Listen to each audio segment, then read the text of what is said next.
I grew up in Germany, and yeah, I had a great youth. I mean, I had a beautiful youth. I lived on the side of the city with lots of forest, and playing soccer a lot. And I played music since I'm very small. And yeah, my first musical instrument I started at the age of like 3 or 4, I think, which was the recorder.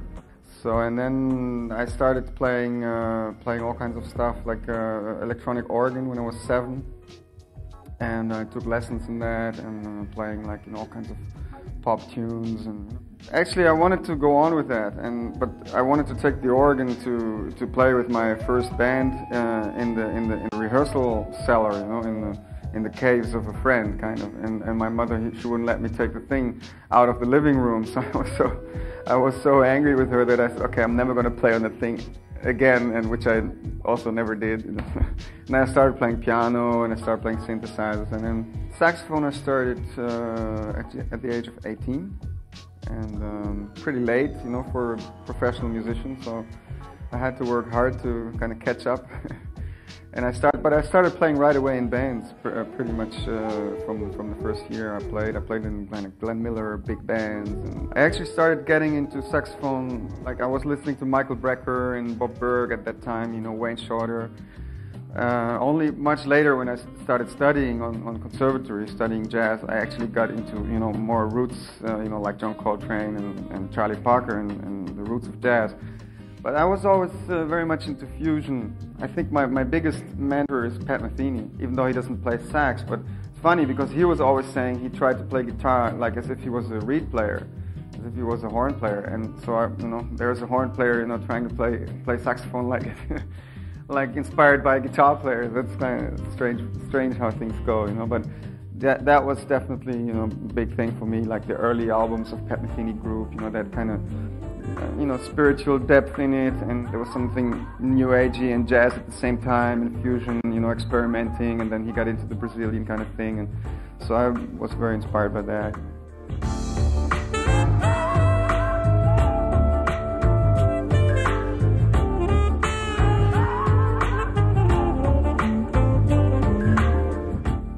My album's called One Day Deep, and the idea for this album came when I was playing with a band in Holland. The name of the band is Project 2000, and it was like a drum and bass kind of crossover music with African singer and a rapper and me, and like pretty modern grooves and beats. And so we made an album, and I also composed a song for that album. And that song got a lot of people around me like saying, wow, we like this song, and it was kind of a bit different than the rest of the album. And the idea was for me, I'd been playing a lot of music the past 10, 15 years, and kind of stretching from jazz to pop and to even new age into Latin, played a lot of Cuban music, lived in Brazil, played all kinds of Brazilian music. Been to India, so, but then it was a bit scattered for me. I was playing with that band and this band and that band, a lot of kind of freelance, and every band had their own thing going, but I never really felt 100% at home, in any of these bands. So I thought like, okay, I can wait forever for someone to call me for, the thing, or I just kind of try to find it myself, and I guess there's nobody on this planet that, has that combination of background and where I've been and what I like, so. One Day Deep is basically me and lots of friends.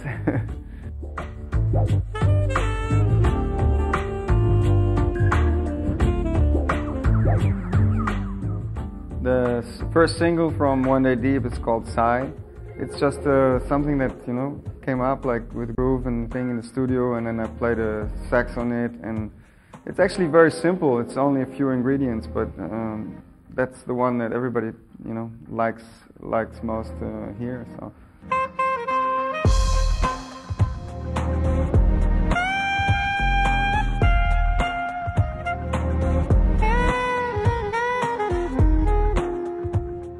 Let It Just Fall is a track from the album that is kind of really funky one with a deep groove, deep bass line.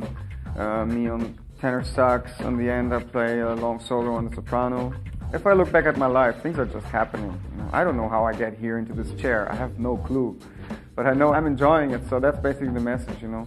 Whatever happens, you know, that's what it is. So, you know, you can either fight with it or enjoy it. So that's let the chips fall where they may.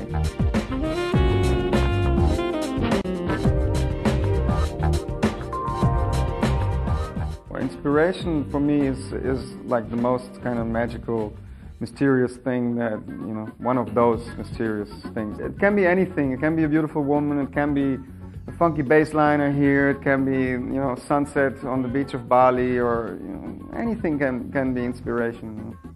I don't really see like my music as having a strong message other than emphasizing beauty, the love spirit, the positive energy. I'd rather like my music to bring people out of their heads and more into their hearts. We are living in a global village. We can't avoid it, you know. So our hearts got to grow with that. I think, you know, they got to grow beyond the borders and kind of, you know. And I know it's difficult because there's a lot of stuff happening, you know. But still, I think my message is like, basically, you know, the world is a positive, beautiful place. It's not a hostile environment, you know. It's a beautiful place, and that's my experience, and I try to bring that over.